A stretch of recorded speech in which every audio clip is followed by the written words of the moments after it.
नमस्कार भाई लोग, स्वागत है आपका हमारे यूट्यूब चैनल पर। हम बात कर रहे थे एसएससी के सीजीएल पेपर जो एग्ज़ाम हो चुका है 2023 में, उसका है ना। और कुछ सेट कर चुके हैं और आज करेंगे हम किसका 18 जुलाई 2023 को जो पेपर हो चुका है सीजीएल का, उसका शिफ्ट दूसरा शिफ्ट का रहेगा ये। ठीक है, चलिए शुरू किया जाए।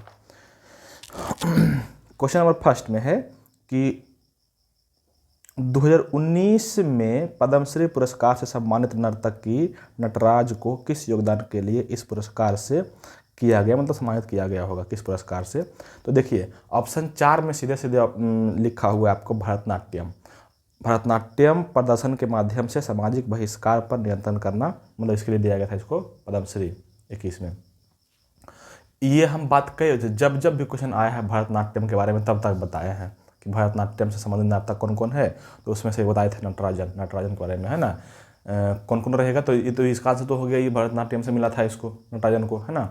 अब देखिए भरतनाट्यम के जितने भी नर्तक है या नर्तकी जो भी है उसको आपको हर हाल में रखना है, क्योंकि भरतनाट्यम से हर बार क्वेश्चन पूछ रहा है, भरतनाट्यम का, है ना। तो कुछ नर्तकी जो बहुत इंपॉर्टेंट है और लगभग पूछ चुका है एग्जाम में, तो उसको हम बोल देते हैं। आप जैसे जैसे बोलते हो वैसे वैसे आपको याद रखना है और लिख लेना है चाहे तो नोट्स में।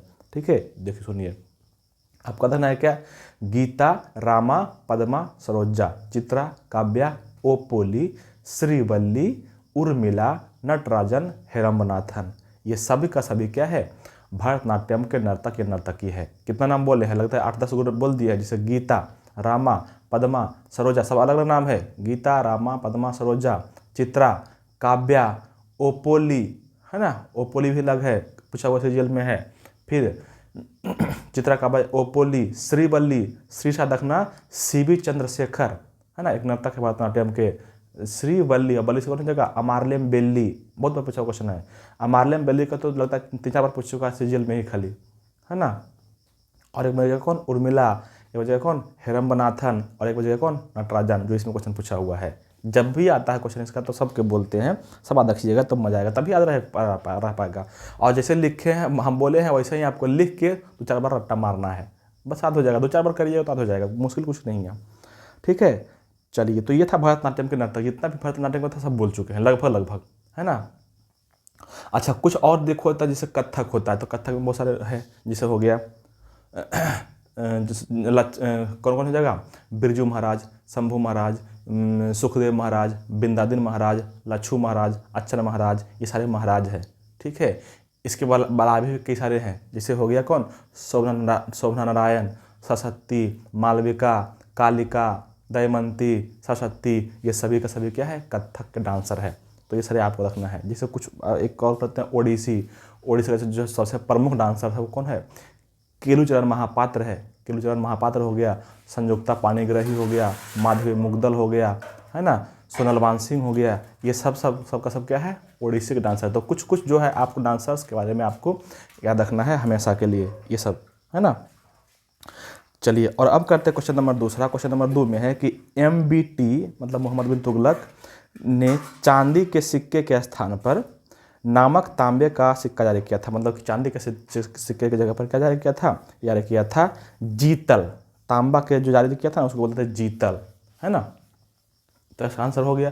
अब देखिए मोहम्मद बिन तुगलक के 3-4 को बहुत बढ़िया इंपॉर्टेंट योजना है, उससे संबंधित बात करते हैं, है ना। सारी योजना क्वेश्चन पढ़ना है आपको। सबसे पहले तो यही योजना करके बात करेंगे क्या, सांकेतिक चलाया था मुद्रा, सांकेतिक मुद्रा इसको बोलते हैं, प्रतीक मुद्रा भी बोलते हैं, चलाया था, है ना। देखिए बात ऐसा है ना कि शासन कब से कब तक किया है, 1325 से लेकर के 1351 तक शासन किया है मोहम्मद बिन तुगलक, है ना। और इस दौरान जो है ना पूरे विश्व में चांदी की कमी हो गई थी, और इस दौरान जो चल रहा था सिक्का वो चल रहा था किसका, चांदी का ही, चांदी का टंका चल रहा था, है ना। तो ये पढ़ा लिखा आदमी था। अच्छा ये बात रखना, पूरे दिल्ली सल्तनत में सबसे अधिक पढ़ा लिखा यही है, MBT मोहम्मद बिन तुगलक, है ना।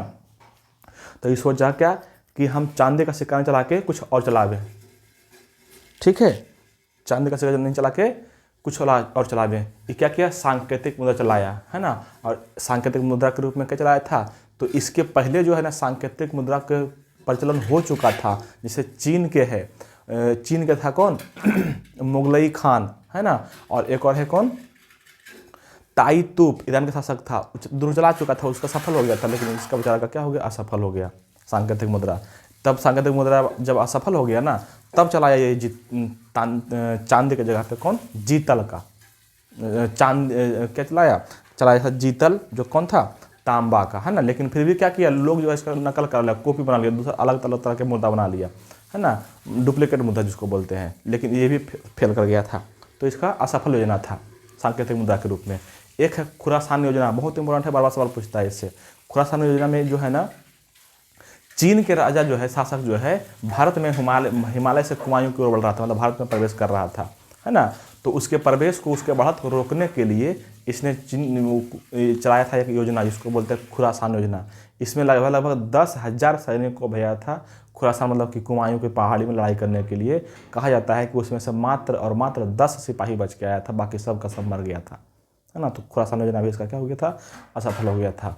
दो योजना हो गया सांकेतिक मुद्रा, खुरासान योजना। एक और जो सबसे इंपॉर्टेंट योजना है, बहुत सब तो इंपॉर्टेंट ही है, जो है क्या, राजधानी परिवर्तन। राजधानी परिवर्तन में क्या किया था इसने, राजधानी को परिवर्तन कर लिया था, दिल्ली से ले चल गया था कहाँ पे, देवगिरी, और देवगिरी का नाम बदल कर रख दिया क्या, दौलताबाद रख दिया, दौलताबाद, है ना।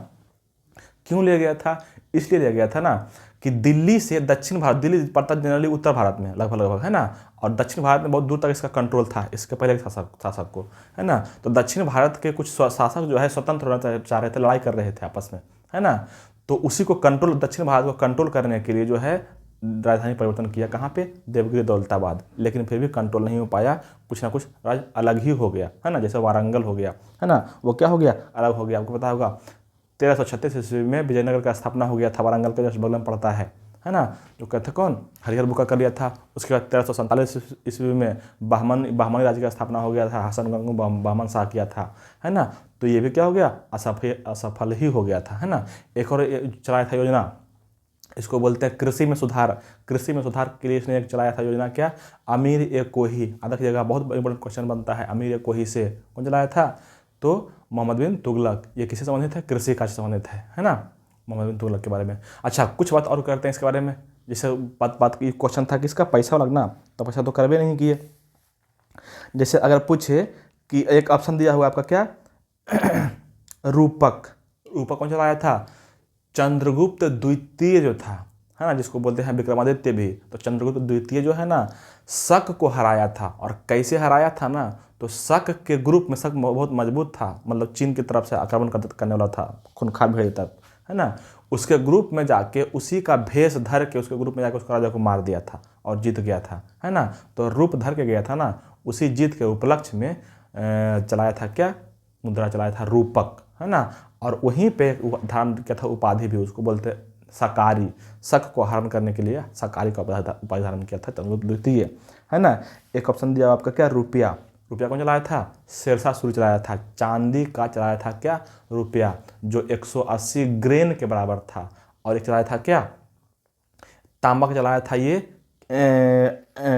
थी दाम, है ना, जो 380 ग्रेन के बराबर था। या तांबा का दाम रहेगा, या तो 380 ग्रेन रहेगा, या तो 378 ग्रेन रहेगा, कहीं कहीं पर लग रहता है, लेकिन कोई नहीं, उतना ही रहता है, ठीक है। इसके अलावा हम बात करते हैं स्वर्ण मुद्रा के। तो स्वर्ण मुद्रा के बारे में याद रखना है कि स्वर्ण मुद्रा भारत में पहली बार कौन चलाया था, तो चलाया था कौन, हिंद यूनानी चलाया था, हिंद यूनानी, है ना, पहली बार। अगर पूछे कि सबसे अधिक शुद्ध स्वर्ण का सिक्का कौन चलाया था, तो बोलना है कुषाण वंश, कुषाण शासक, है ना। और अगर पूछते कि सर्वाधिक स्वर्ण सिक्का कौन चलाया था कौन, यही गुप्त वंश के साथ सभी शासक मिला के, है ना। तो स्वर्ण सिक्का से इतना रखना है। एक पढ़ते हैं सतवाहन में पढ़ते होंगे आप, क्या सतवाहन चलाया है क्या, चांदी युक्त पोटीन के सिक्के चलाया था कौन, सतवाहन चलाया था, चांदी युक्त पोटीन का सिक्का, है ना। तो यार सारे सिक्के के बारे में आपको याद रखना है अच्छे से, है ना।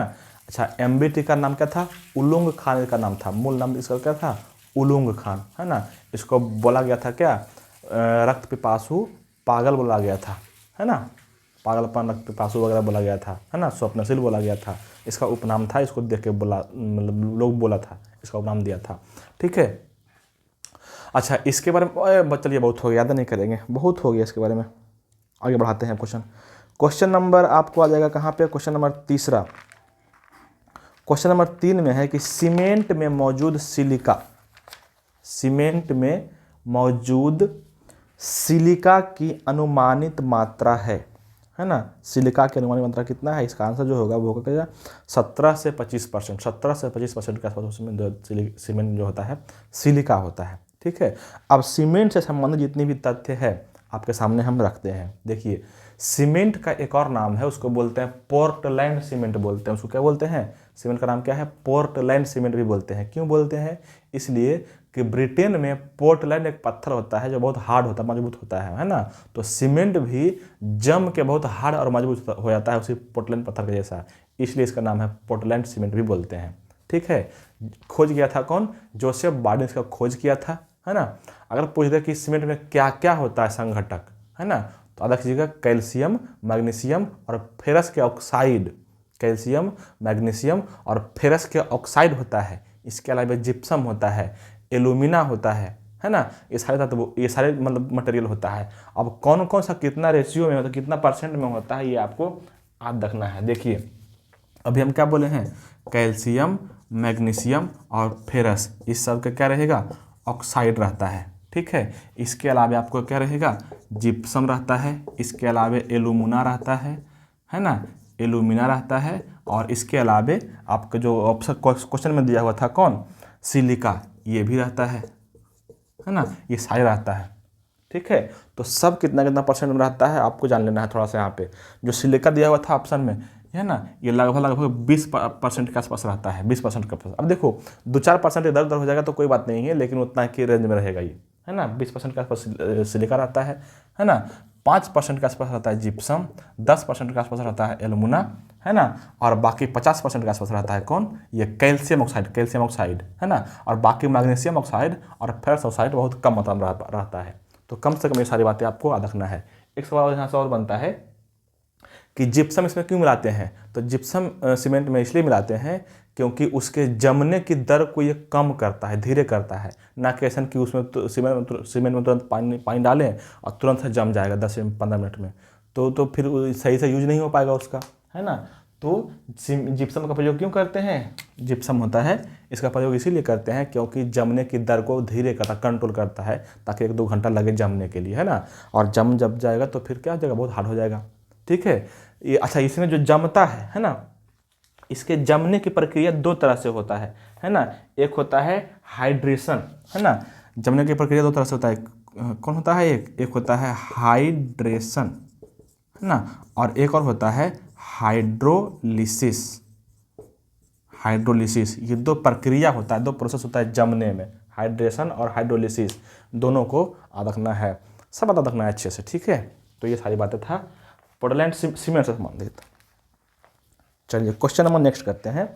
क्वेश्चन नंबर 4 में है कि भारतीय संविधान के अनुच्छेद के अनुसार वैज्ञानिक स्वभाव, मानवतावाद और जांच और सुधार की भावना विकसित करना भारत के प्रत्येक नागरिक का कर्तव्य होगा। अब इतना लेंदी कर देता है ना ये एसएससी का, यही बहुत आदत हमको खराब लगता है। जीके तो ज़्यादा हार्ड तो नहीं पूछ रहा है, लेकिन लेंदी इतना कर दिया, इतना भी पढ़ने में टाइम चल जाएगा उसको। ऐसे ही एसएससी में लड़कों को मतलब टाइम कम मिलता है, 100 को 60 मिनट में 100 को क्वेश्चन करना है, उसमें मैथ पूछेगा अल्ट्रे। तो थोड़ा सा इसमें दिक्कत है, टाइम कुछ नहीं है, टाइम टेकन कर दिया है, कुछ नहीं है। सीधा पूछा था कि मौलिक कर्तव्य कितना अनुच्छेद में है, हो गया सीधा क्वेश्चन, यही था इसमें। ये क्या है, मौलिक कर्तव्य दिया हुआ है एक, और बोल रहा आर्टिकल पहचानना है आपको। आर्टिकल क्या है, आर्टिकल 51 में क्या होता है, मौलिक कर्तव्य होता है। इसमें 51 एक है ना, तो 51 के एक में क्या है, आर्टिकल मौलिक कर्तव्य है। जितने भी मौलिक कर्तव्य कितना, शुरू में था 10 गो, अभी हो गया है 11 गो। मौलिक कर्तव्य जो है 42वां संविधान संशोधन 1976 में जोड़ा गया था। मौलिक कर्तव्य स्वर्ण सिंह समिति के रिपोर्ट के आधार पर, है ना, तो याद रख लीजिएगा। इसके अलावा आपको एक आर्टिकल दिया इसमें 49 के ए में क्या है, 49 में क्या है, राज्य का कर्तव्य होगा कि जितने राज्य में जितने भी स्मारक है, मतलब मॉन्यूमेंट है, उसका सुरक्षा और संरक्षा करना। एक आर्टिकल दिया हुआ है 50 में क्या है, कार्यपालिका और न्यायपालिका का पृथक्करण का वर्णन है कहाँ पे, 50 में। और एक आर्टिकल कौन है, एक आर्टिकल 52 है, 52 में क्या है, राष्ट्रपति का वर्णन है 52 में, है ना। चलिए क्वेश्चन नंबर 5 में है कि कोपेन की योजना के अनुसार भारत में CWG से किस प्रकार की जलवायु को दर्शाया जाता है। देखिए कोपेन योजना जो होता है ना, कोपेन प्लान, वो शुरू किया गया था कब? कोपेन एक साइंटिस्ट था, भूगोलवेता था, है ना, ये अपना कुछ दिया था योजना पूरे विश्व को, वर्ल्ड को, है ना, ब्रिटेन का आदमी था। 1918 ईस्वी में दिया था ये योजना, उसको बोलते हैं कोपेन योजना। इस योजना के अनुसार पूरे विश्व के जलवायु को 3 भाग बांटा था, है ना, 3 भाग में। अब बांटने का आधार क्या था? तो बांटने का आधार था कि किसी भी क्षेत्र में, जिस क्षेत्र में नाप स्टडी कर रहे हैं, उस क्षेत्र में वार्षिक वर्षा कितना होता है, उस क्षेत्र में वार्षिक ताप कितना होता है, और वहाँ पे पर्वतीय क्षेत्र मतलब उसको क्या मतलब वनस्पति कैसा है। तो इस तीनों के आधार पर जो है वार्षिक वर्षा, वार्षिक ताप और वनस्पति के आधार पर बांटा था किस 3 भाग में पूरे विश्व के जलवायु को, ठीक है। और अब आते हैं इंडिया की जलवायु पर। इंडिया के जलवायु को बांटा है 5 भाग में, है ना। इंडिया की जलवायु को कितने भाग में? 5 भाग में बांटा गया है, ठीक है। ABCDE करके बांटा है, ABCDE, है ना, 5 भाग में। और 5 भाग के जलवायु को चूंकि सब जगह मतलब कि अलग अलग क्षेत्र में अलग अलग तरह के वार्षिक वर्षा होता है, अलग अलग तरह का ताप होता है, इस आधार पर, इस बेसिस पर क्या किया, पूरे 5 प्रकार के जलवायु को जो है 9 उप प्रकार में बांटा है, 9 उप प्रकार में, है ना। अब यही 9 उप प्रकार जो है क्वेश्चन पूछता रहता है, दरोगा में तो इससे कई बार क्वेश्चन पूछा है, BPSC में पूछता रहता है, अभी सीजीएल में भी पूछ रहा है इस बार, है ना। तो कई बार इस तरह से क्वेश्चन पूछते रहते हैं। तो अभी 9 के 9 के बारे में बता देते हैं हम, सबको चाहें तो अपलोड कर लीजिएगा, आगे कर लीजिएगा, ठीक है। 9 के 9 का एक्सप्लेन कर देंगे हम, ठीक है। सबसे पहला जो 9 में से 9वां है, सबसे लास्ट में करते हैं। 9वां नहीं, एक दूसरा नहीं होगा, कहीं पे ऐड कर सकते हैं, उसको कोई दिक्कत नहीं है, हम लिखें इस तरह से, है ना। जो 9वां वो है कौन है? ध्रुवीय प्रदेश। ध्रुवीय प्रदेश को दर्शाते हैं ई से। ध्रुवीय प्रदेश को किससे? ई से। एक रहेगा टुंडा प्रदेश, उसको दर्शाते हैं ET से। टुंडा प्रदेश ET, जल्दी से लिख लेते हैं, है ना। कौन कौन हो जाएगा? एक हो जाएगा ध्रुवीय प्रदेश को ई से, एक है टुंड्रा प्रदेश उसको ET से, है ना। कौन कौन हो जाएगा? 9 गुना है, 1 2 3 4 5 कर लेते हैं यहाँ पे, उसके बाद 6 7 8 9 कर लेंगे यहाँ पे। जो ध्रुवीय है, ध्रुवीय प्रदेश, उसको किसे इंडिकेट करेंगे? ई से। जो है टुंड्रा प्रदेश, उसको करेंगे किससे? ET से। अब 2 करते हैं एक साथ, 2 करेंगे एक साथ, है ना। एक देखो रहेगा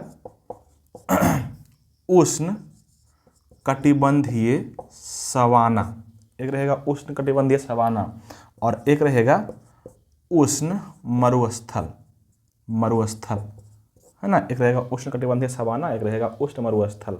तो जो उष्ण कटिबंधीय सवाना है उसको इंडिकेट करते हैं, उष्ण कटिबंधीय सवाना जो है उसको इंडिकेट करते हैं कैसे? AW से। जबकि उष्ण कटिबंधीय स्थल जो है उसको करते हैं क्या? BWHW से। BWHW से हो गया उष्ण कटिबंधीय सवाना, उष्ण कटिबंधीय मरुस्थल, ठीक है। चलिए नेक्स्ट में आते हैं। अब एक है एक और है आपको शुष्क ग्रीष्म। हाँ, एक है और कौन आपको? शुष्क ग्रीष्म, है ना। एक है आपको शुष्क ग्रीष्म और एक रहेगा शुष्क शीत। जो क्वेश्चन पूछा हुआ था यही वाला क्वेश्चन पूछा हुआ है आपको, है ना। तो ये क्या था?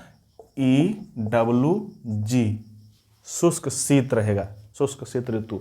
तो कहता है EWG होता है, EWG। जबकि शुष्क ग्रीष्म जो होगा ना, जो शुष्क ग्रीष्म होगा वो होता है AS, ठीक है। हो गया, 6 हो गया। और अब बच गया आपका शुष्क हो गया, उष्ण हो गया, है ना। हाँ, और बच गया आप क्या? लघु। 2 गो लघु टाइप का होता है ना। एक होता है लघु शुष्क, है ना। एक होता है कौन? लघु शुष्क, और एक और होता है लघु ग्रीष्म। एक होगा लघु शुष्क और एक होता है कौन? लघु ग्रीष्म। तो जो लघु शुष्क होता है उसको बोलते हैं AMW, और लघु ग्रीष्म जो होता है उसको बोलते हैं DFC। हो गया 8। और एक और बच गया है, उसको बोलते हैं क्या? अर्ध शुष्क स्टेपी। इसको बोलते हैं क्या? अर्ध शुष्क स्टेपी, है ना। और इसको इंडिकेट करते हैं BSHW से, BSHW से। तो ये सारे के सारे 9 के 9 जो है जलवायु क्षेत्र है ना। इस सब का इंडिकेशन ये पूछ रहा है, या तो इधर ये वाला पूछ देगा, ये बोलेगा किसे इंडिकेट किया जाता है, या तो इधर वाला पूछ देगा, इसको पूछ लेगा क्या है, किसका ये इंडिकेशन है ना। तो सब को चाहे तो आप नोट कर लीजिएगा, आप कर लीजिएगा अच्छे से। ध्रुवीय हो गया ई, टुंडा हो गया ईटी, उष्ण कटिबंधीय ए डब्ल्यू, उष्ण मरुस्थलीय रहेगा। अच्छा यहाँ पे उष्ण कटिबंधीय सवाना है ए डब्ल्यू, उष्ण मरुस्थल है तो बी डब्ल्यू एच डब्ल्यू। एक है शुष्क ग्रीष्म रहेगा तो ए एस, और शुष्क शीत रहेगा तो ई डब्ल्यू जी, है ना। एक रहेगा लघु शुष्क तो ए एम डब्ल्यू, और लघु ग्रीष्म रहेगा तो डी एफ सी, और अर्ध शुष्क स्टेपी रहेगा तो बी एस एच डब्ल्यू रहेगा, है ना। इस तरह से आपका होता है क्या, 9 का 9 जलवायु क्षेत्र भारत का है ये सिर्फ, ठीक है। चलिए क्वेश्चन नंबर 6 में आते हैं। क्वेश्चन नंबर 6 में है कि हेमिस महोत्सव पर किस धर्म का प्रभाव है। तो हेमिस धर्म जो मनाता है, कौन मनाता है, बौद्धिस्ट लोग मनाता है, बुद्ध धर्म के लोग मनाता है हेमिस पर त्यौहार, है ना। आधा जगह कहाँ पर होता है, लद्दाख में होता है, लद्दाख में बुद्ध, ठीक है। अब देखो यहाँ पे बहुत सारा बुद्ध धर्म के बारे में, बौद्ध धर्म के है, जैन धर्म के है, वैष्णव है, संत है, तो इसी के बारे में बार बार करते हैं, लेकिन जल्दी नहीं करते इस्लाम धर्म के बारे में। तो जो कर देते इस्लाम धर्म के बारे में थोड़ा जानकारी आपको चाहिए इसमें, है ना। इस्लाम धर्म के संस्थापक कौन, हजरत मोहम्मद साहब, है ना। जन्म कब हुआ था, 570 ईस्वी में जन्म हुआ था इनका, है ना। 610 ईस्वी में इनको ज्ञान की प्राप्ति हुई थी। अच्छा, ज्ञान की प्राप्ति से थोड़ा सा पहले आते हैं। 25 वर्ष की अवस्था में इनकी शादी हो गई थी खादिजा नामक विधवा से। खादिजा नामक विधवा से शादी हो गया था, तो इसको एक पुत्री हुआ था जिसको बोलते हैं फातिमा, है ना। फातिमा का ही शौहर जिसको बोलते हैं पति, हस्बैंड, वो था मोहम्मद अली, है ना। अब थोड़ा आगे बढ़ाते हैं। हजरत मोहम्मद साहब का जन्म, ज्ञान की प्राप्ति कहाँ पे हुआ था, 610 ईस्वी में हीरा नामक गुफा में इनको ज्ञान की प्राप्ति हुई थी। और 622 ईस्वी में पैगंबर बने थे। मतलब कि पैगंबर मतलब क्या होता है, जो ईश्वर का संदेश देता है, उसको बोलते पैगंबर, है ना। 622 में शुरू किए थे, है ना। और 622 ईस्वी में ही मक्का से मदीना की यात्रा किए थे। मक्का से गए थे कहाँ पे, मदीना। इसी को बोला जाता है इस्लाम संवत या हिजरी संवत बोलते हैं इसको, इस्लाम संवत या हिजरी संवत, ठीक है। यहाँ से आगे बढ़ते हैं तो इनका डेथ कहते हैं 632 ईस्वी में इनका मृत्यु हो गया था। और इस्लाम धर्म जो है 2 भाग में बट गया, शिया और सुन्नी। जो सुन्नी था वो इस्लाम धर्म के कर्तव्य और इनका बात को मानने वाला था, सुन्नी, है ना, जिसको बोल सकते हैं आप क्या, सुन्ना में विश्वास रखने वाला। और जो शिया था वो अली के शिक्षा का अनुयायी था, मोहम्मद अली जो उनका दामाद था, है ना। अब आगे बढ़ाते हैं। अली का मृत्यु मतलब, अच्छा, हजरत मोहम्मद साहब का जो अगला पीढ़ी आया, है ना, उसको बोला गया क्या, खलीफा बोला गया, खलीफा। तो जो पहला खलीफा बना वो कौन बना, उनका दामाद ही मोहम्मद अली की हत्या हो गया 661 ईस्वी में, है ना। कोई मार दिया था, है ना, 661 ईस्वी में। और तब बना उसका बेटा कौन, खलीफा उसका बेटा बना मोहम्मद हुसैन, है ना। सॉरी, करबला बना उसका बेटा, है ना। और उसका हत्या कब हो गया, तो 680 ईस्वी में उसका भी हत्या हो गया था, है ना। अभी हमको लगता है सब देख के लगता है ना कि अपने भागवाने को सब मार रहा है ना। थोड़ा सा गुण मिल गया है कुछ, पता नहीं क्यों, बाकी बात सब सही है। हम कुछ नहीं बोलेंगे। तो उसका भी हत्या कर दिया गया था, है ना। और अच्छा, यहाँ से तो थोड़ा आगे बढ़ाते हैं। आगे जाके जो है 712 ईस्वी में जो है, अच्छा ये सब घटना कब हो रहा है, 680 ईस्वी में उसका करबला की मृत्यु हुआ था, है ना। 7वीं शताब्दी में, मतलब कि 7वीं शताब्दी हो गया, 712 ईस्वी मतलब 8वीं शताब्दी में इस्लाम धर्म के फैलाने का पूरा बारी आया, पूरा सब जगह जो है फैला रहा था इस्लाम धर्म के बारे में, है ना। उसी फैलाने के क्रम में 712 ईस्वी में भारत में आया था कौन, मोहम्मद बिन कासिम आया था पहली बार, है ना। पहला अरब आदमी आया था आक्रमणकारी, ठीक है। और यहाँ पे आया था, फिर बहुत सारा कहानी हो गया, ये आया, फिर महमूद गजनबी आया 1000 ईस्वी में, फिर मोहम्मद गौरी आया। उसके बाद तो मोहम्मद गौरी आया तो फिर उसका जो गुलाम था कौन, मोहम्मद बिन तुगलक कहाँ पर गए, कुतुबुद्दीन ऐबक 1206 ईस्वी में क्या किया, यहाँ पे स्थापना ही कर लिया था भारत में, है ना। उसके बाद इल्तुतमिश आया, बहुत सारे आया, सबके राजा का नाम नहीं बोलेंगे, बहुत टाइम लग जाएगा। फिर आप पहला था कौन, गुलाम वंश, उसका खिलजी वंश, तुगलक वंश, सैयद वंश, ये पूरा था क्या, दिल्ली सल्तनत था। उसके बाद कौन आया था, आगे बढ़ाते हैं कहाँ, फिर उसके बाद आ गया था कौन, फिर धीरे धीरे आ गया था सारे अरब के देश, और उसमें से आ गया था कौन, मुगल वंश में कौन आ गया था, बाबर आ जाएगा। हाँ, बाबर हो जाएगा, हुमायूं हो जाएगा, अकबर हो जाएगा, जहांगीर हो जाएगा, औरंगजेब हो जाएगा, सॉरी जहांगीर से पहले के बाद शाहजहां, फिर औरंगजेब, है ना। इस तरह से शाह आलम द्वितीय, फर्रुख सियर, कई तरह के शासक आए, अकबरूद सब आया था, है ना। लास्ट बात रखना खाली मोहम्मद, सॉरी क्या बोल रहे हैं, लास्ट में कौन था, वो दिल्ली निजामुद्दीन औलिया, नहीं ये, हाँ उसके बाद कौन था, बहादुर शाह जफर था, बहादुर शाह द्वितीय था सबसे अंतिम शासक, है ना। 1857 ईस्वी में वो मतलब लड़ाई लड़ा था, और उसके बाद कहानी खत्म हो गया था मुगल का, है ना। यहाँ से क्या था, इस सबको ज़्यादा करने की जरूरत नहीं है, क्योंकि क्वेश्चन थोड़ा था अलग है, हम आगे बढ़ गए। यहाँ पे आपको याद रखना है, ये जल्दी बोल रहे हैं क्या, यहाँ से याद रखना है ना कि तुर्क का एक शासक था मुस्तफ़ा कमाल पाशा, ये जो है ना खलीफा के पद को पूर्ण रूप से समाप्त कर दिया गया था, उसके बाद कोई खलीफा नहीं हुआ था। ये कब हुआ था, 1924 ईस्वी में हुआ था। चलिए बहुत चलिए इसके बारे में क्वेश्चन बढ़ाते हैं आगे। क्वेश्चन नंबर कहाँ गया ये, अच्छा ये कहाँ पे चल गया, हम हेमिस महोत्सव से कहाँ घूम गए हम, उधर क्यों जाना है हमको, उधर नहीं जाएंगे। चलिए क्वेश्चन नंबर 7 में है कि कोशिकाओं में प्रोटीन का संश्लेषण में होता, मतलब किस में होता है, तो प्रोटीन का संश्लेषण किस में होता है, राइबोसोम में होता है। बहुत इजी क्वेश्चन था ये तो, है ना। अगर पूछ दे कि राइबोसोम का खोज कौन किया था, तो कौन किया था, 1855 ईस्वी में किया था पैलाडे किया था राइबोसोम का खोज, है ना। अच्छा दो बात यहाँ साथ रखना है कि देखो केंद्रक में तो कोशिका में तो राइबोसोम होता ही है, लेकिन कोशिका के अंदर जो ऑर्गेनली होता है, दो ऐसा ऑर्गेनली है उसमें राइबोसोम अलग से होता है। एक हो गया माइटोकॉन्ड्रिया और एक हो गया प्लास्टिड, जिसको बोलते हैं लवक। दोनों में अलग से होता है डीएनए और अलग से होता है राइबोसोम, दोनों याद रखिएगा, ठीक है। अच्छा यहाँ से ये हो गया। ये क्या करता है, प्रोटीन संश्लेषण करता है, प्रोटीन बनाता है ना। एक ऑप्शन दिया आपका, क्या आपका एक ऑप्शन दिया हुआ है माइटोकॉन्ड्रिया का आविष्कार जो किया था वो कौन किया था, बॉन कोरलिकर किया था, बॉन कोरलिकर। उसी के साथ क्या था कौन, आपको रखना है अल्टमैन रहे या बॉन कोरनिकर रहे, दोनों में से कोई ये करना है ना। कब किया था, तो अभी जो खोज किया था 1857 ईस्वी में था, 1857 ईस्वी में, और इसका नाम रखा गया था क्या, बायोब्लास्ट नाम रखा था, है ना। तो आप पढ़ते हैं जो भी माइटोकॉन्ड्रिया, तो माइटोकॉन्ड्रिया का नाम बदल के रख दिया था बेंडा नाम रखा था इसका, क्या माइटोकॉन्ड्रिया, है ना। माइटोकॉन्ड्रिया में क्या होता है, ऊर्जा बनता है, इस चीज़ को क्या कहते हैं, energy, power house of the cell कहते हैं, ऊर्जा घर कहते हैं इसको सेल का, है ना।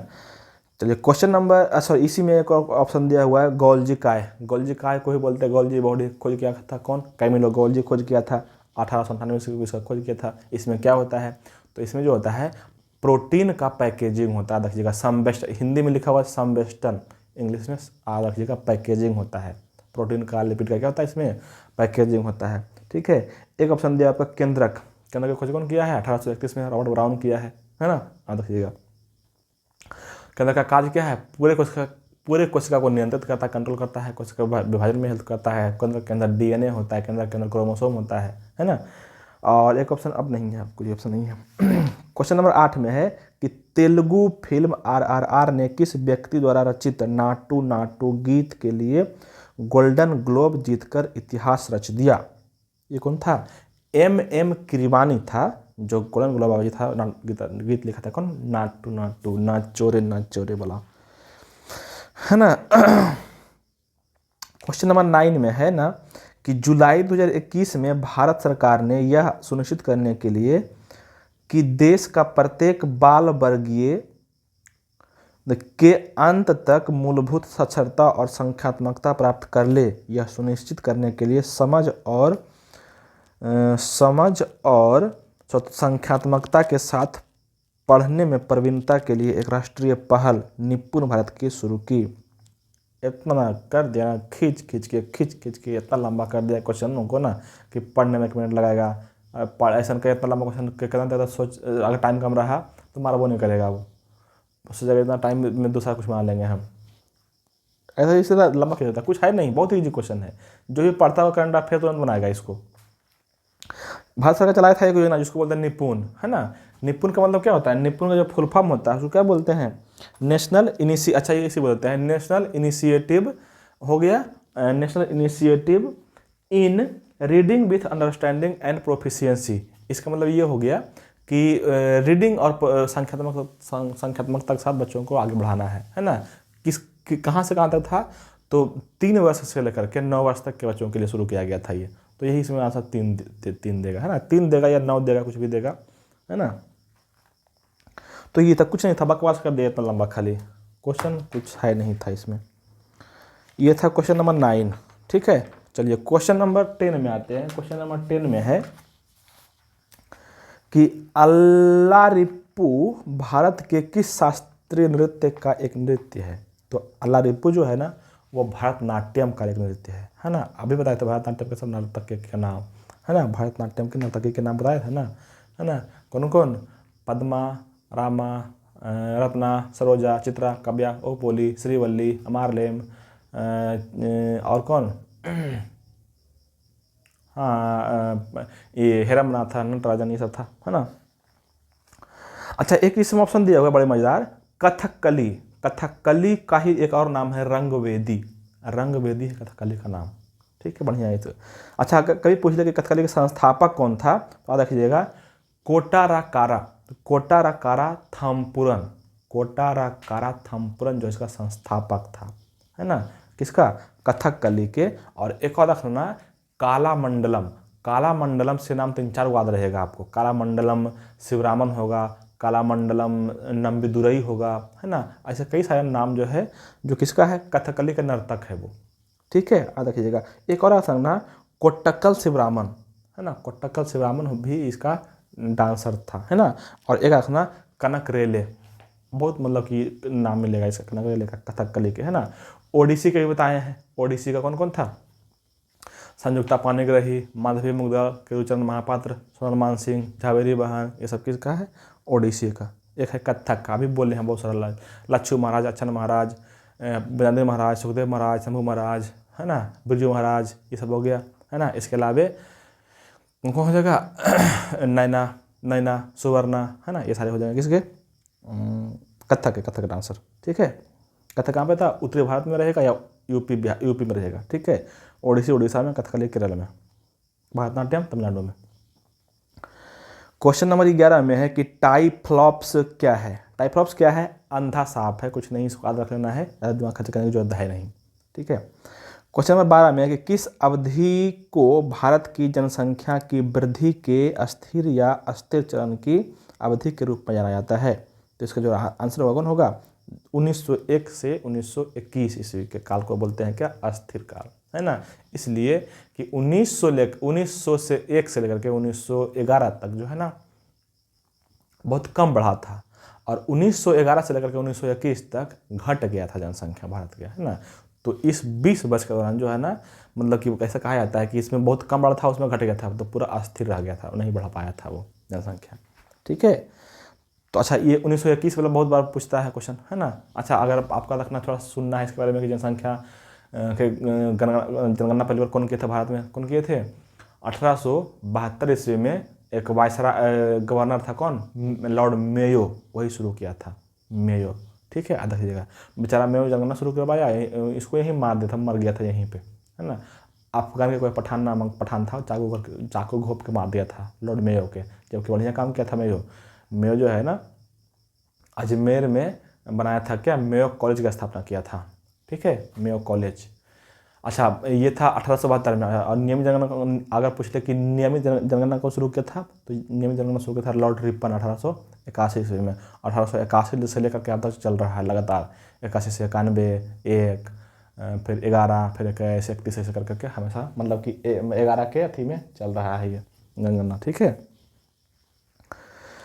क्वेश्चन नंबर 13 में है कि भारत में आर्थिक सुधारों की प्रक्रिया किस पंचवर्षीय योजना में शुरू की गई थी। तो आर्थिक सुधार जो बहुत फेमस क्वेश्चन है, कब शुरू किया गया था?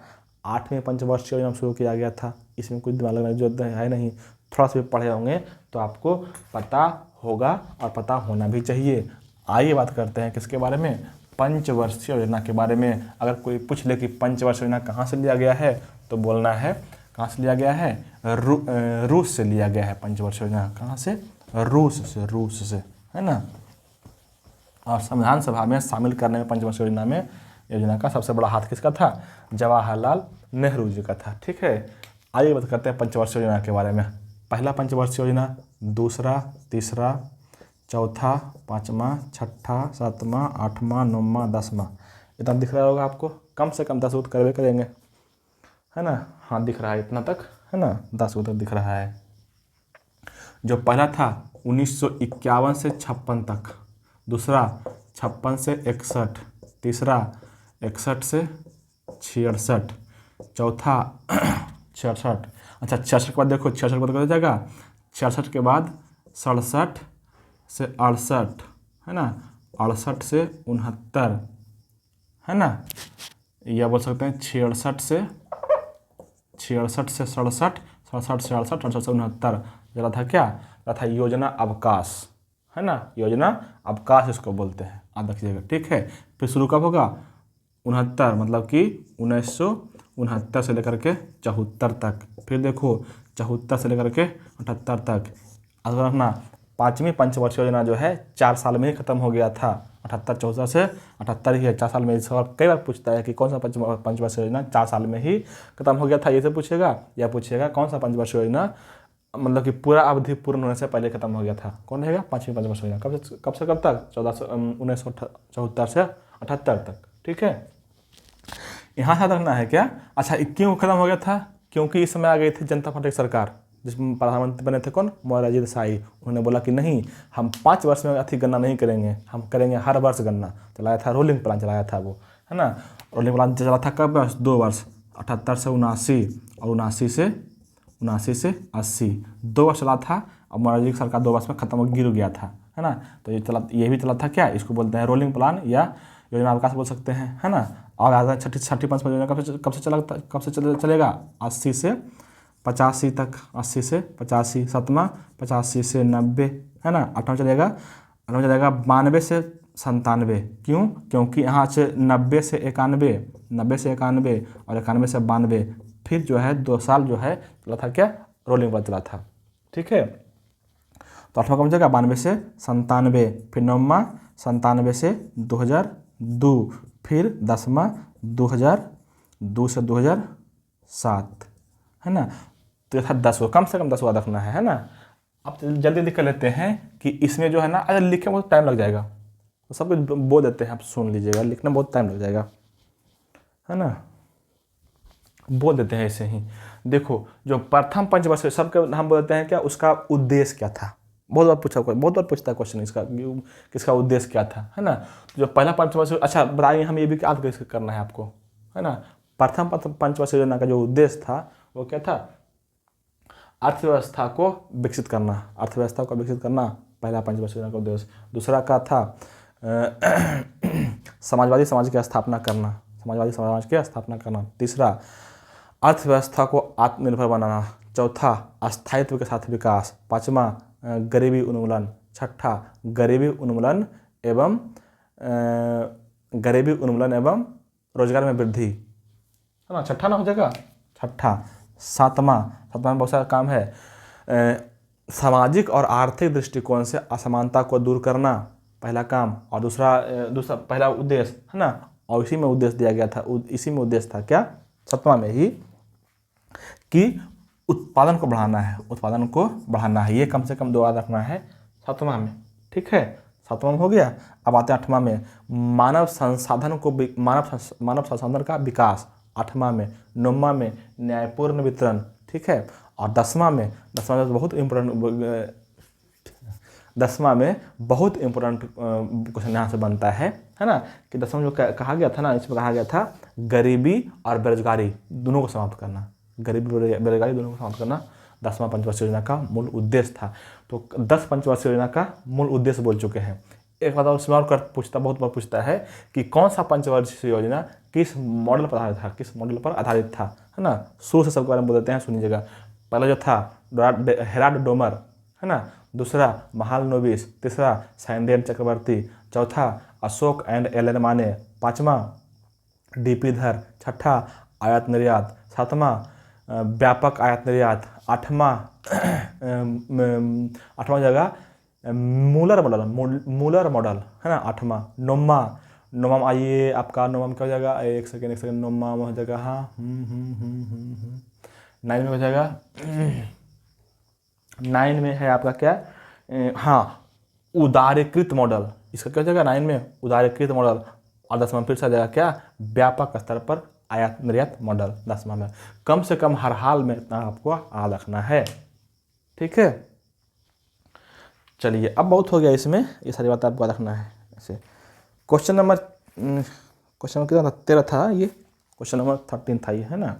क्वेश्चन नंबर 14 में है कि वॉलीबॉल में चौथे सेट में कितने अंक होते हैं। तो वॉलीबॉल में चौथा सेट में कितना अंक होता है, 25 अंक होता है, 25 अंक। देखो जब दो ग्रुप खेलता है ना, तो दोनों का जब मतलब दोनों का गोल ये बोल सकते हैं या मान बोल सकता है इक्वल जब हो जाता है ना, तो उसमें फिर से गेम खेलते हैं। और 1 से 4 तक के लिए जो अंक होता है वही होता है 25 को दिया हुआ है ना। और अगर 5वां सेट खेलेगा तो 5वां सेट के लिए जो अंक होता है वो होता है 15 अंक, है ना। तो 1 से 4 सेट के लिए 25 अंक, और बाकी अगर अगला खेलता है ड्रॉ रह जाता है ना 1 से 7 तक में सब है, तो 5वां खेलता 5वां सेट में होता है कितना, 15 अंक। क्वेश्चन नंबर 15 में है कि कौन नेता बारदोली सत्याग्रह का नेतृत्व किया। बताओ, ये सब क्वेश्चन छूटने वाला है। बारदोली सत्याग्रह कौन किया था, सरदार वल्लभ भाई पटेल। 1928 ईस्वी में गुजरात में, है ना, गुजरात के बारदोली में होता क्या, किसान आंदोलन, उसी का नेतृत्व किए थे कौन, सरदार वल्लभ भाई पटेल, है ना। क्यों हुआ था, इसलिए कि किसान पर जो है ना टैक्स बढ़ा दिया गया था 30%, उसी के विरोध में किया गया था ये आंदोलन, है ना। और उसी आंदोलन में वहाँ की महिलाएं पटेल को जो है सरदार की उपाधि दिए थे, है ना। महिलाओं की ओर से गांधी जी दिए थे इसको सरदार की उपाधि वल्लभ भाई पटेल को, तो तब से हो गया क्या, सरदार वल्लभ भाई पटेल, है ना।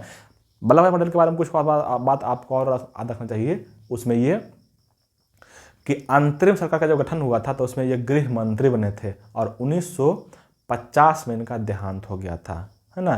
तो कोई लोग इसमें से पूछता है, बोलते रहता है फालतू को, जिसको ज्ञान नहीं है वो बोलते रहेगा ना कि पहला प्रधानमंत्री बनते यही सरदार वल्लभ भाई पटेल, तो देश विकास कर जाता, है ना। जबकि पहली बार जो लोकसभा का गठन हुआ 1952 में हुआ है, चुनाव भी पहली बार 1952 में हुआ है, तो इनका कहाँ से बनते, ये नहीं बनते, क्योंकि उनका देहांत कब हुआ था, 1950 में ही हो गया था, ठीक है। ये सारी बातें आपको याद रखनी है। चलिए क्वेश्चन नंबर बढ़ाते हैं। अच्छा, इसी में दिया हुआ है ऑप्शन आपका क्या, मोतीलाल नेहरू। मोतीलाल नेहरू कौन थे, जवाहरलाल नेहरू के बाबूजी थे मोतीलाल नेहरू से संबंधित 2-3 बात करेंगे जो आपका याद रखना है ना। 1923 ईस्वी में स्वराज पार्टी की स्थापना किए थे मोतीलाल नेहरू और चित्तरंजन दास मिल के, ठीक है। 1919 ईस्वी में जो इंडियन नेशनल कांग्रेस, भारतीय राष्ट्रीय कांग्रेस के अध्यक्षता किए थे बैठक के, वो थे कौन, मोतीलाल नेहरू। 1919 वाला जालियांवाला बाग हत्याकांड के बाद, ठीक है। और 1928 में आते हैं, 1928 में भी अध्यक्षता किए थे यही मोतीलाल नेहरू ही, है ना। उसी अध्यक्षता में नेहरू रिपोर्ट पेश किया गया था। नेहरू रिपोर्ट कई बार पूछा हुआ क्वेश्चन है, ठीक है, देखिएगा। एक ऑप्शन दिया हुआ है लाला लाजपत राय। लाला लाजपत राय को क्या बोलते हैं, गरम दल का आदमी था। 1928 ईस्वी में साइमन कमीशन के विरोध करने के चक्कर में मार खाए और कुछ दिनों के बाद उनका देहांत हो गया था, ठीक है। एक ऑप्शन दिया हुआ चक्रवर्ती राजगोपालाचारी, इसका दो तीन बात करेंगे जो बहुत इंपॉर्टेंट है, बहुत क्वेश्चन पूछता है। राजगोपालाचारी को 1954 ईस्वी में पहली बार मिला था भारत रत्न पहली बार मिला था किनको, श्री राजगोपालाचारी को ही, है ना। ये हो गया। अच्छा, पहली ये स्वतंत्र भारत के प्रथम भारतीय वायसराय बने थे, है ना। मतलब कि लॉर्ड माउंटबेटन जब चल गया था इंडिया छोड़ के, पूरा ब्रिटेन, बड़ा आदमी, तो बने थे कौन, भारतीय का वायसराय यही माउंटबेटन, सॉरी चक्रवर्ती राजगोपालाचारी, है ना। 2 क्वेश्चन हो गया। एक क्वेश्चन और, सविनय अवज्ञा आंदोलन जो हुआ महात्मा गांधी किए हैं 1930 ईस्वी में, है ना, उसका दक्षिण भारत में उसी के जैसा सविनय अवज्ञा आंदोलन के जैसा ही थी, वहाँ भी चलाया था, ये आंदोलन किए थे चक्रवर्ती राजगोपालाचारी, है ना, दक्षिण भारत में, है ना। जिसे यहाँ दक्षिण महात्मा गांधी कहाँ पे गए थे, साबरमती आश्रम से गए थे, कहाँ पे, दांडी, वहाँ यात्रा किए थे, है ना। उसी तरह से चक्रवर्ती राजगोपालाचारी भी कहाँ पे गए थे, तिरुचिरापल्ली से गए थे वेदनरान्यम तक, ठीक है। तो ये सारे क्वेश्चन आपको याद रखने हैं। क्वेश्चन नंबर 16 में है कि कौन भारत में ऋण का संस्थागत स्रोत है। तो ऋण का संस्थागत स्रोत कौन है, ये जितने भी वाणिज्यिक बैंक है सबसे ऋण ले सकते हैं आप। ठीक है, चलिए इसमें ज़्यादा कुछ करने की जरूरत है नहीं, क्वेश्चन बढ़ाते हैं आगे। 17 नंबर, भारत में राज्य चुनाव आयुक्त की नियुक्ति किसके द्वारा की जाती है? कौन करता है? राज्य चुनाव नियुक्ति करता है कौन? राज्यपाल करता है। केंद्र का रहेगा तो राष्ट्रपति करता है ना। राज्यपाल का वर्णन कहाँ पे है? राज्यपाल का वर्णन कहाँ पे है? अनुच्छेद 153 में, है ना। अगर एक सुप्रीम कोर्ट के अध्यक्ष है CJI, जिसको बोलते हैं चीफ जस्टिस ऑफ इंडिया, कहाँ पे है? अनुच्छेद 124 में है ना। एक है आपका राष्ट्रपति अनुच्छेद 52 में, एक है कौन? प्रधानमंत्री 164 में। ये सारी बात आपको अच्छे से याद रखना है। क्वेश्चन 18 नंबर क्वेश्चन में है ना कि 1796 ईस्वी में किस वैज्ञानिक ने नेबुलर, जिसको निहारिका भी कहते हैं, परिकल्पना को संशोधित किया था? ये कौन किया था? लाप्लास किया था। अच्छा, इससे पहले भी ये क्वेश्चन आ चुका है लाप्लास वाला, तो याद रखिएगा, है ना। निहारिका परिकल्पना किया था। देखो, ज्योग्राफी से संबंधित कुछ बात और करते हैं, जैसे कई सिद्धांत है, उसमें से जो सिद्धांत बोलेंगे बढ़िया बोलेंगे, याद रखना है। अच्छा, एक तो ऑप्शन दिया हुआ इसमें, है ना, हबल वाला। हबल दिया है क्या? प्रतिसरण का नियम दिया, प्रतिसरण का नियम दिया है ना। प्रतिसरण का नियम का मतलब ये होता है कि आकाशगंगा जो है एक दूसरे से दूर होते जा रहा है। ठीक है, इसको बोलते हैं प्रतिसरण का नियम, हबल दिया है। ठीक है, एक है हर्शेल, है ना, ब्रिटेन का एक साइंटिस्ट है, भूगोलवेत्ता, कौन है? हर्शेल। हर्शेल बोला है ना कि आकाशगंगा जो है ना एक दूसरे से दूर होते जा रहा है ना, उसको बोलते हैं हर्शेल का नियम, है ना। आकाशगंगा का नियम भी बोलते हैं उसको। ठीक है, एक आधा शुरू से आते हैं भू केंद्रित सिद्धांत, मतलब कि शुरू में ऐसा मान्यता था कि भू जो है, मतलब पृथ्वी जो है पूरे ब्रह्मांड का केंद्र बिंदु है ना, उसको बोलते हैं भू केंद्रित सिद्धांत। कौन दिया था? टॉलमी दिया था। उसका सबसे बढ़िया से जो सटीक था कौन? सूर्य केंद्र सिद्धांत। कौन दिया था? ये दिया था कोपरनिकस, है ना। केपलर के ग्रह कौन दिया था? सॉरी, ग्रह के गति के नियम कौन दिया था? केपलर दिया था, जिसको बोला था क्या? ग्रह जो है इलेप्टिकल वे में घूमता है। ठीक है, ये हो गया। एक और है बिग बैंग थ्योरी, जॉर्ज लेमेंटियर दिया है। एक और है दोलन सिद्धांत, कौन दिया है? एलन संडेजा दिया है ना। तो ये सारी बातें आपको याद रखना है अच्छे से। ठीक है, चलिए क्वेश्चन नंबर 18 हो गया। क्वेश्चन नंबर आते हैं 19 में। क्वेश्चन नंबर 19 में है कि किसे जून 2021 से जून 2024 की अवधि के लिए विश्व बैंक शिक्षा सलाहकार के रूप में नामित किया? ये किया था किसको? रणजीत सिंह दिसाले को किया था, है ना। रणजीत सिंह दिसाले को किया था नामित, है ना। चलिए, इसमें कुछ करने की जरूरत है नहीं। क्वेश्चन नंबर 20 में आते हैं कि भारत में लौह एवं इस्पात उद्योग का सर्वाधिक संकेंद्रण किस क्षेत्र में है? तो लौह इस्पात कहाँ पे सबसे अधिक है? यह है छोटका नागपुर के पठार में। छोटका नागपुर के पठार में सबसे अधिक है ना। अगर ये सवाल पूछ दे कि लौह अयस्क उत्पादन में भारत का स्थान कैमा है पूरे विश्व में, तो बोलना है चौथा स्थान, है ना। अगर पूछ दे कि कौन सा राज्य जो है लौह उत्पादन में सबसे अधिक है राज्य के बारे में, तो पहला स्थान पर उड़ीसा, दूसरा पर छत्तीसगढ़, तीसरा पर कर्नाटक। ठीक है, चलिए आगे बात करते हैं। भारत में जो है ना मुख्य रूप से दो प्रकार के लोहा का उत्पादन होता है, एक हेमेटाइट, एक मैग्नेटाइट। अगर पूरा बोलेगा लोहा का कौन कौन अयस्क है, तो हेमेटाइट, मैग्नेटाइट, सीडराइट, डोलोमाइट, ये सारे क्या है? लौह अयस्क है ना। भारत में कौन कौन होता है? सिर्फ हेमेटाइट और मैग्नेटाइट। ठीक है, हेमेटाइट Fe2O3, मैग्नेटाइट Fe3O4, याद रखिएगा। ठीक है, अब आते हैं कि कहाँ कहाँ पे लोहा का होता है। अच्छा, लौह अयस्क को बोला जाता है क्या? भारतीय नहीं, आधुनिक औद्योगिकीकरण के विकास का रीढ़ कहा जाता है। ठीक है, लौह उद्योग को, है ना। अच्छा, कहाँ कहाँ पे ये निकलता है, किसके क्षेत्र में? तो सुनिए, है ना। अगर बात रहे किसका, झारखंड में कहाँ कहाँ पे निकलता है, तो झारखंड में निकलता है कहाँ पे? एक निकलता है सिंहभूम में, है ना। एक और याद रखना है सिंहभूम में, और एक रखना है नोआगाई में। ठीक है, ये हो गया झारखंड में। दूसरा आता है कहाँ पे? उड़ीसा में कहाँ पे निकलता है? उड़ीसा में निकलता है मयूरभंज और क्योंझर में, है ना। राजस्थान में झुंझुनू में निकलता है ना। झुंझुनू में तांबा में निकलता है, ये लोहा भी निकलता है। ठीक है, और कहाँ पे आता है? छत्तीसगढ़ में। छत्तीसगढ़ सबसे फेमस छत्तीसगढ़ का कौन? बैलाडीला और बस्तर, ये दोनों निकलता है छत्तीसगढ़ में लौह अयस्क। ठीक है, कर्नाटक कर्नाटक के शिमोगा में निकलता है, शिमोगा में, कर्नाटक में, ठीक है। आंध्र प्रदेश के बेल्लोर में निकलता है, बेल्लोर में, ठीक है। और कोई छूट गया है? छत्तीसगढ़ हो गया, झारखंड हो गया, हाँ यही सब में निकलता है, जितना बोले, लेकिन सब इम्पोर्टेंट है, सब का सब हम जो बोलते हैं ना, एक बात एनसीईआरटी में लिखा हुआ है, एनसीईआरटी में, तो एक भी बात को इग्नोर नहीं करिएगा, इग्नोर करिएगा तो फिर दिक्कत होगा, ठीक है। चलिए और अब आगे क्वेश्चन बढ़ाते हैं, इतना ही है इसमें। क्वेश्चन नंबर 21 में है कि भारतीय रेलवे ने 7 अक्टूबर 2021 को महत्वपूर्ण रेल खंड में क्षमता की कमी की समस्या का एक बहुत प्रभावी समाधान प्रदान करने के लिए नामक 2 लंबी दूरी की मालगाड़ियों की शुरुआत और संचालन किया, है ना, शुरुआत और संचालन किया था। तो ये जो शुरुआत किया था वो कहाँ पे किया था, कौन गाड़ी किया था? ये किया था कौन?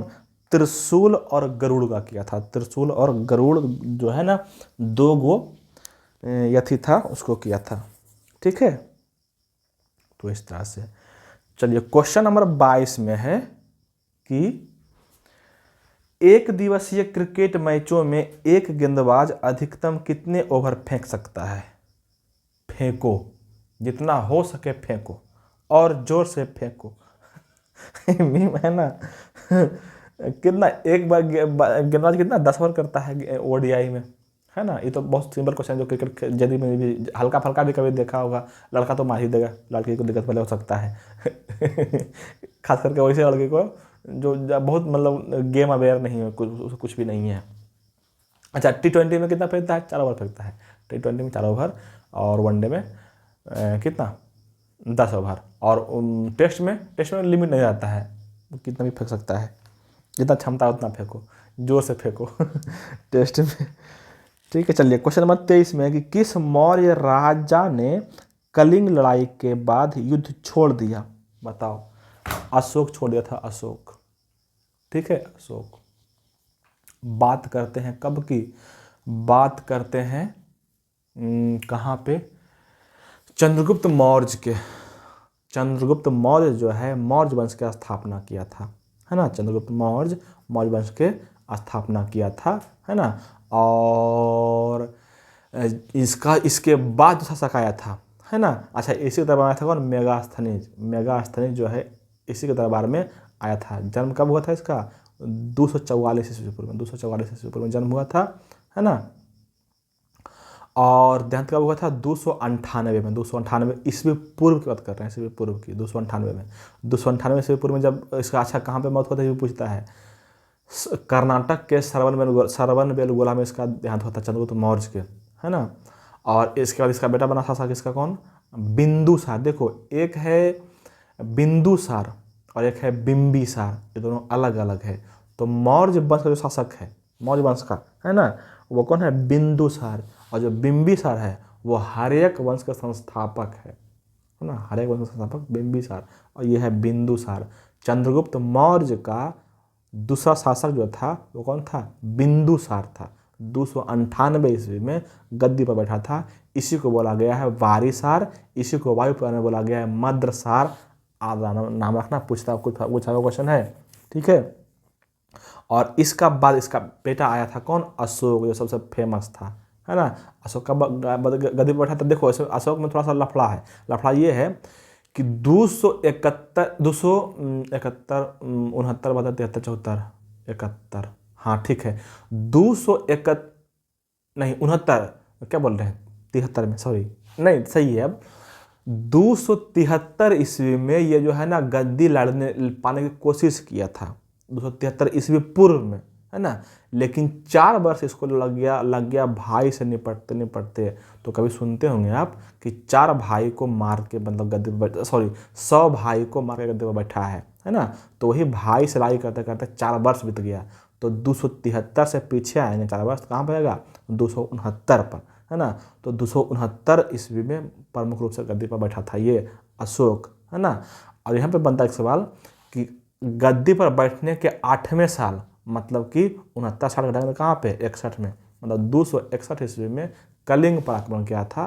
कलिंग जो पता था कहाँ पे? उड़ीसा क्षेत्र में कलिंग पर आक्रमण किया था, है ना।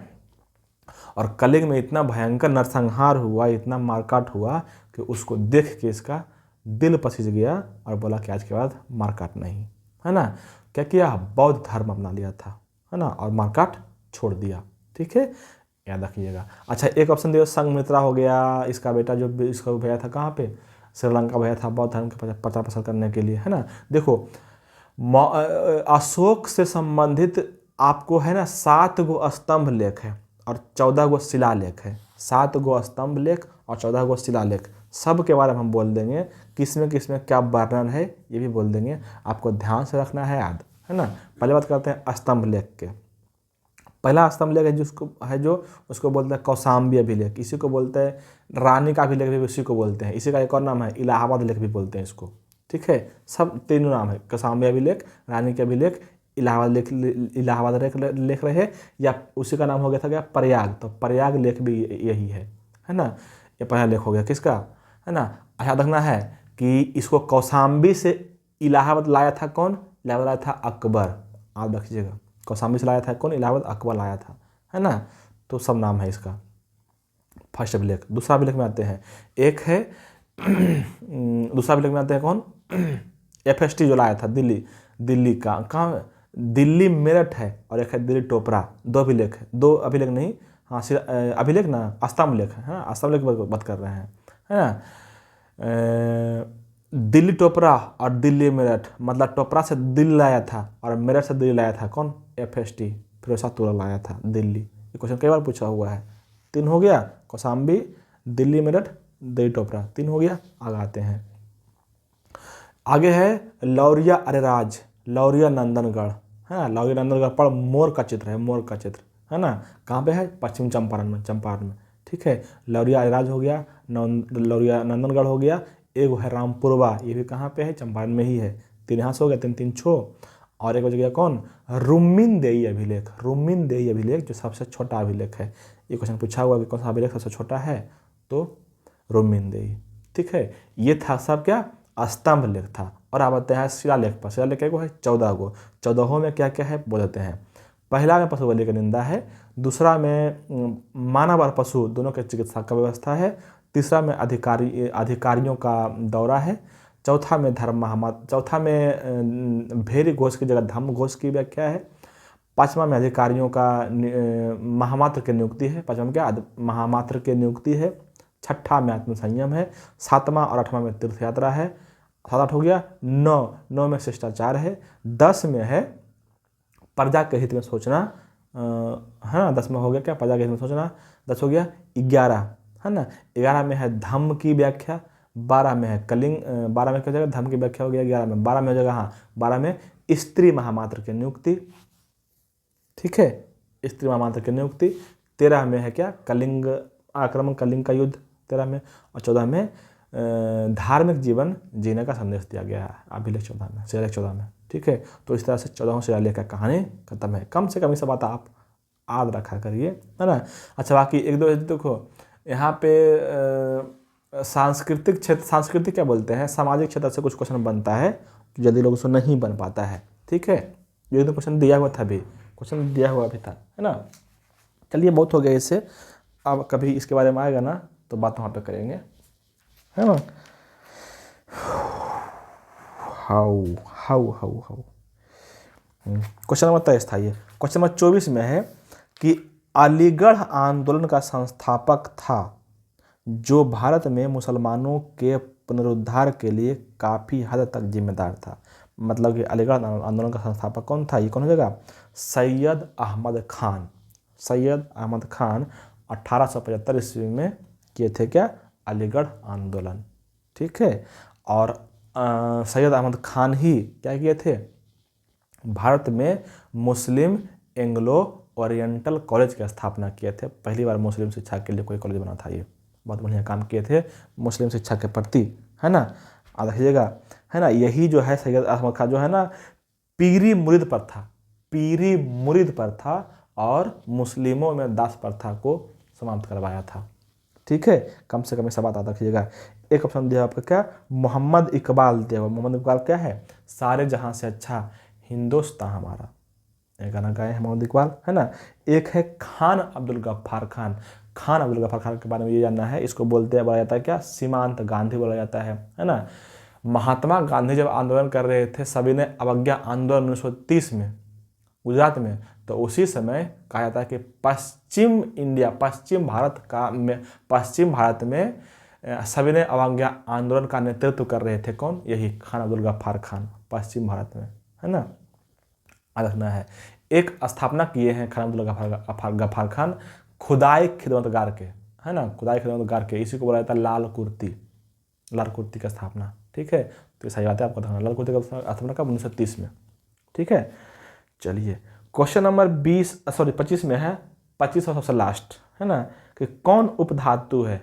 7 उपधातु, उसमें से 3 को आप दिया ऑप्शन, बोरोन, एंटीमनी और सिलिकॉन है, क्या है, धातु है ना। इसके अलावा कौन हो जाएगा, आर्सेनिक हो जाएगा, है ना। कौन कौन हो जाएगा, आर्सेनिक, जर्मेनियम, पोलोनियम, टेल्यूरियम, ये सारे क्या है, साथ के साथ उप धातु है।